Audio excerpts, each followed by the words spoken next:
Are we singing the song? Or is that just for the podcast? I think it's just for the podcast, right? Yeah. I remember what we do. I think we just go Dance and Stuff Show episode 9 question mark and action. I haven't seen any movies in a theater lately. Is that true?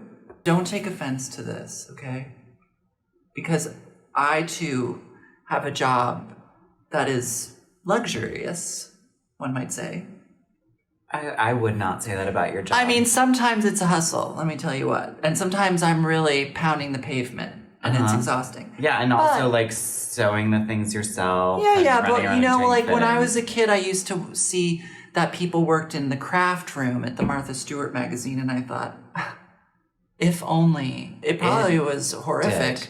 But they were making pom-pom animals and quilling and all the dream things. So I'm kind of working. I kind of work in the Martha Stewart craft room, except like with more costumes for New York City Ballet. Right, and more like dealing with the navigation of like the psychology of huge egos, etc. But you also have a job where you talk to people and talk with them for a few hours. You love talking, right? So now you have a job where like you talk.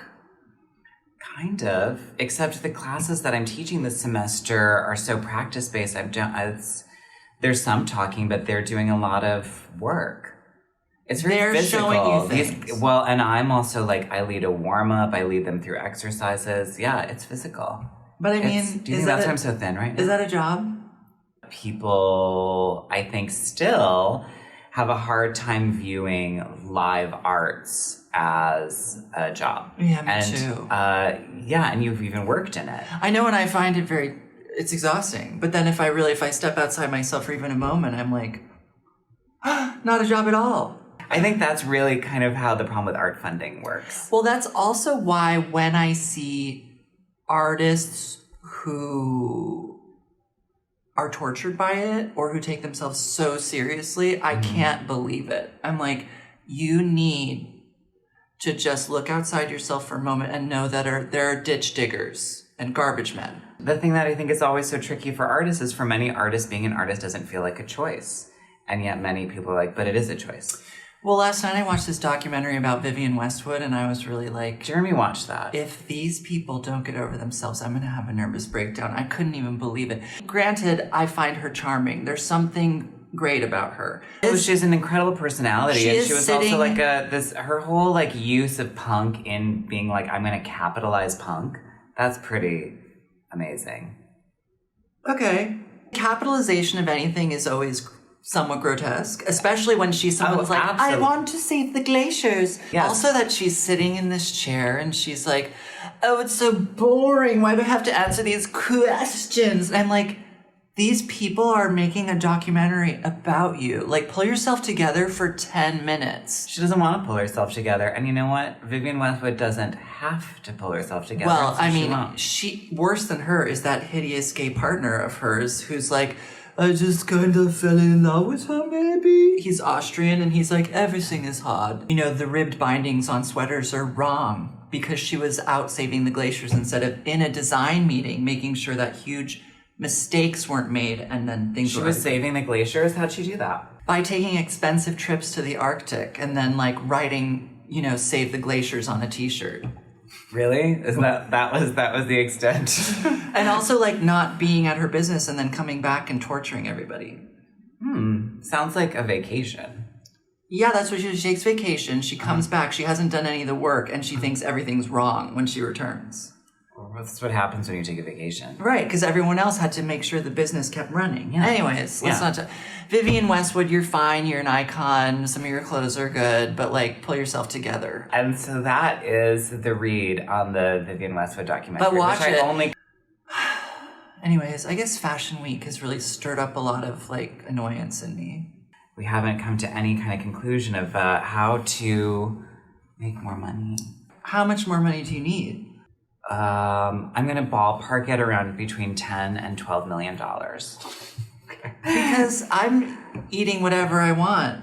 You know what I mean? And, like, if I need to buy something on Amazon, or I bought TheraBands the other day, not a problem. Yeah. Absolutely not a problem. I bought kosher salt on Amazon. I'm a bougie AF. It's ridiculous. I bought a new pepper mill. And we're supported by the Lower Manhattan Cultural Council. Thank you, Lower Manhattan Cultural Council. This is for free. And we do kind of do this for free. Thank you, though, to our patrons, one of whom we just met, who was so lovely at the library. Yes, thank you, Stephanie. That was lovely. That was amazing. Wait, I love something you. I wanted to tell you.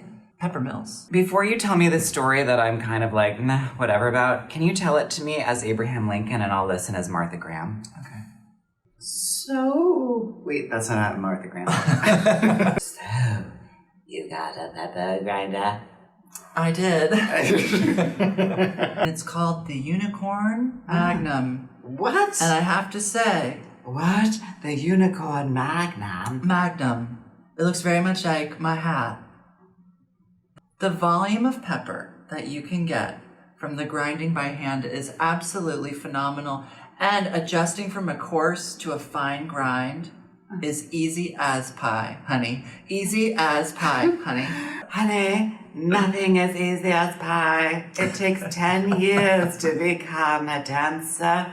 Contract. Martha, listen to me. It only takes 10 seconds to become an expert pepper grinder. My head fell off. Wait, why do they stick? Oh, I have to lay down for a second. Is there magnets in here? Oh my God. Our heads are magnetized, honey. Yes, Martha. Do you know that one of my predecessor's wives was named Martha as well? Washington. But what was my wife's name? Do you know? No. She lost her mind when our 12-year-old son died. You're just getting that from a movie. Yes. Sally Field was the wife of Abraham Lincoln. I once knew Lincoln Kirsten, and he never gave me as much money as Valentine. By the way, Martha, listen to the New York City Ballet podcast where Silas Farley tells the most incredible story about how Lincoln Kirstein proposed to some person named Chip or something. Chip or Jazz or something. He said, a man? Chip sounds like a man. He said, I have this incredible choreographer and we want to start a dance company and we want it to be 4 white boys. The way you're doing that finger puppet is the most. You have your hand on your knee. That's all I can do. You have your hand. Tiring. You were really phoning it in by just using your leg like that. Like that. But he goes, to start this company, we're going to need 4 white boys and 4 white girls, and 4 black girls and 4 black boys to start this company. Can you imagine? That was the original vision for the New York City Ballet, except they had 0 black boys and 0 black girls until later on. Wait, who's Chip? I thought Lincoln was proposing to a man named Chip No. to get married. No. Oh, it was just for a ballet company that didn't involve me. Oh, God. So you weren't listening the whole time because it wasn't about you. It wasn't about me.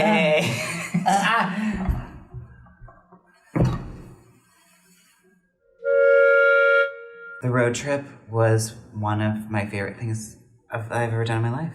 I feel like I want for you... A bigger life. Yeah. I want that you've had more trips in your life.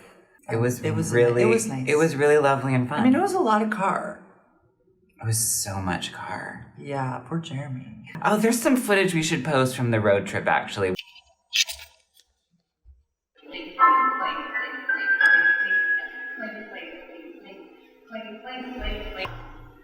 And then Kate Braden would be like, make up a dance. And I would be like...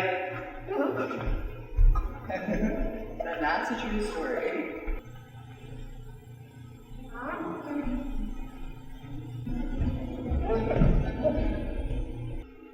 I did my first dance classes.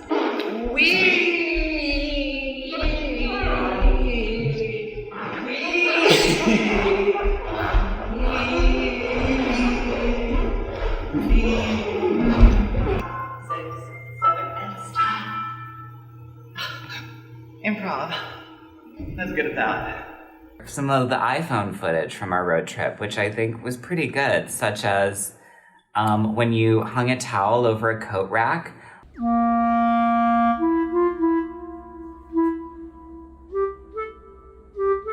when you tried to drive, when we were trying to teach you how to drive, driving Miss Crazy. Great. You noticed that people were slowing down and you also slowed down. Sometimes I'll look, I'll see what that car in front of me is doing, because that bitch might be crazy. Driving Miss Crazy. Yeah. That was really wild. Remember how we were driving and you were like, I can't see, and then we just realized it's because the lights were not on? The lights were not on. Yeah. Okay, you have something to tell me around face care. Yeah, okay. So Claire Saffitz was talking about, she was on something called The Cut, which is another YouTube video. You can watch that after you watch us. And she's talking about her day. What's the day in the life of Claire Saffitz? Whatever, it doesn't matter. Offhandedly, she says, well, I swear by P50. And I thought, as if it were a thing that everybody knew about. And I thought P50. I immediately was like, because I've been thinking, Claire's skin looks amazing and continues to get more and more luminous. And I thought maybe she's getting a little something for the cameras. Mm-hmm. I look it up online. It is like a cult pharmaceutical that's been being made since long ago. But it's controversial because the original formulation has something called phenol in it. I only can imagine it's like paint thinner or lacquer varnish or something. Phenol. Can you buy it just regular? Or do you have to this get a is prescription? amazing. So I started looking online and I was like, how do you buy it? Nobody prices it. It's possible to order online. It's just a little tricky, but I didn't want to pay for all these shipping and things. So I went to a spa in New York. It's serious. It's like racks of all the most expensive. La Mer. So then Please send. Biologique Recherche is the company, the umbrella company of P50. So I go over, there's a small Russian woman who's in a lab coat. She's like, I'm going to try to do my best Russian accent. Wait, I have to practice. What do Russian people say? They said, why did you send me to whore school? That's what they say. Yeah. You sent me to whore school. You sent me to whore school. What are your reasons for wanting this product? I want to suck your blood. And so I go, general, signs of collagen, aging or whatever. And she goes, enlarged pores. And I was like, okay, that too. She was no joke. And I said, yes, as I hurtle towards 40, I'd like to get some of these, get everything under control and find a product I can really count on. Yes, fine lines in the forehead too. I was like, okay. I did end up getting one of their non-phenol recipes. We're trying it out. We're going to see how much was it? $30. That's nothing. Jack. Yeah, but a travel size could last you a month. I think it'll last more than a month.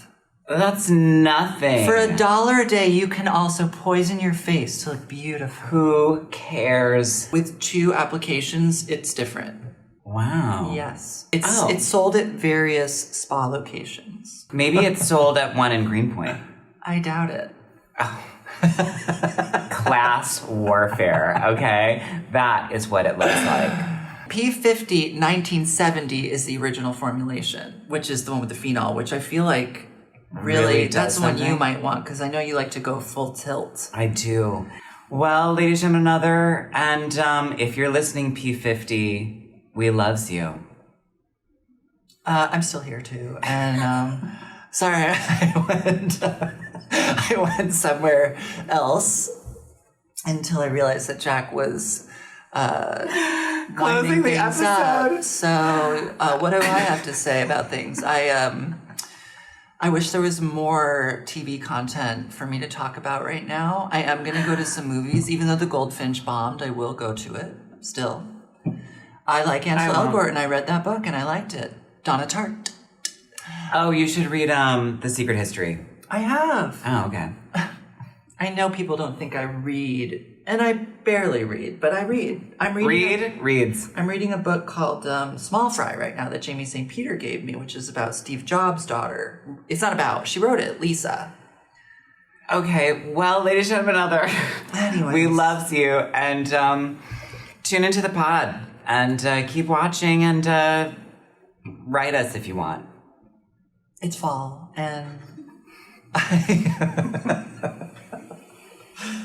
and here's the sad thing, is that we all have to go to work every day now that the weather, it couldn't be more perfect. It's as if we lived in Seattle, San Francisco, Portland. It's room temperature outside, and yet we're now inside. And I'm on a personal fitness journey, so it's also problematic because I have to be in a pool, be in a dance studio, be jump roping. You know what I mean? So anyways. Bye. Bye, we loves you.